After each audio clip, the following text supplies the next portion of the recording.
اعوذ باللہ من الشیطان الرجیم بسم اللہ الرحمن الرحیم۔ نبی کریم صلی اللہ علیہ وآلہ وسلم کا ارشاد ہے، طہارت اور پاکیزگی آدھا ایمان ہے۔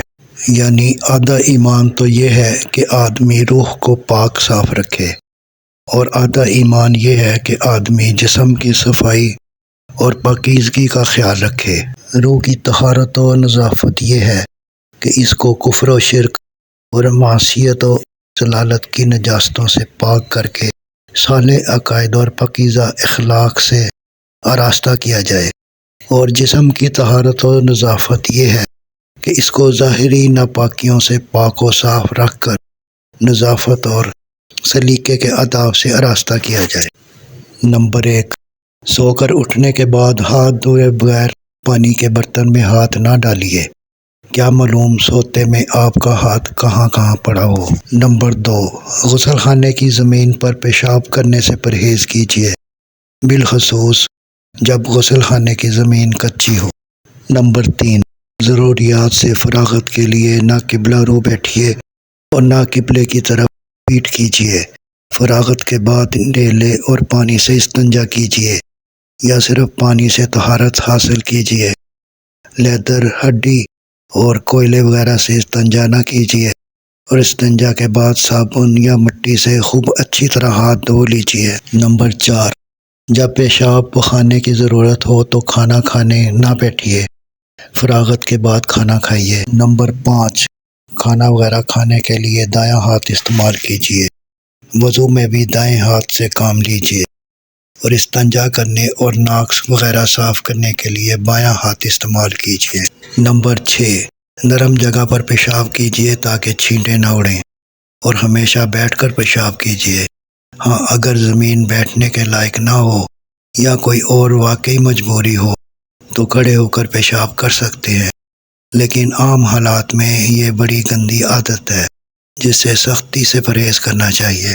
نمبر 7، ندی، نہر کے گھاٹ پر، عام رستوں پر اور سایہ دار مقامات پر قضائے حاجت کے لیے نہ بیٹھیے، اس سے دوسرے لوگوں کو تکلیف بھی ہوتی ہے اور ادب و تہذیب کے بھی خلاف ہے۔ نمبر 8، جب پخانے جانا ہو تو جوتا پہن کر اور سر کو ٹوپی وغیرہ سے ڈھانپ کر جائیے، اور جاتے وقت یہ دعا پڑھیے۔ ترجمہ: الہی تیری پناہ چاہتا ہوں شیطانوں سے، ان شیطانوں سے بھی جو مذکر ہیں اور ان سے بھی جو مؤنث ہیں۔ بخاری مسلم۔ اور جب پخانے سے باہر آئیں تو یہ دعا پڑھیے: اللہ کا شکر ہے جس نے مجھ سے تکلیف دور فرمائی اور مجھے عافیت بخشی۔ نسائی، ابن ماجہ۔ نمبر 9، ناک صاف کرنے یا بلغم تھوکنے کے لیے احتیاط کے ساتھ اگال دان استعمال کیجیے، یا لوگوں کی نگاہ سے بچ کر اپنی ضروریات پوری کیجیے۔ نمبر 10، بار بار ناک میں انگلی ڈالنے اور ناک کی گندگی نکالنے سے پرہیز کیجیے۔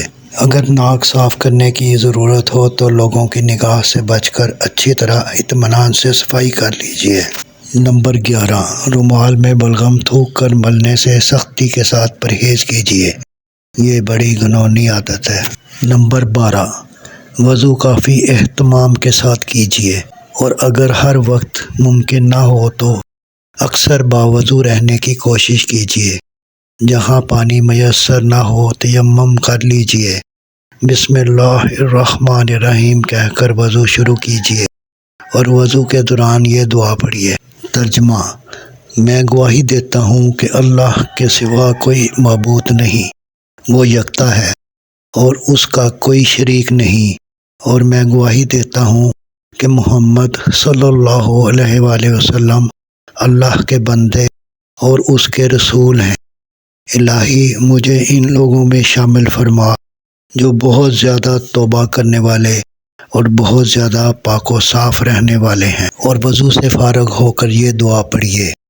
ترجمہ: الہی تو پاک و برتر ہے، اپنی حمد و ثنا کے ساتھ میں گواہی دیتا ہوں کہ کوئی معبود نہیں مگر تو ہی ہے۔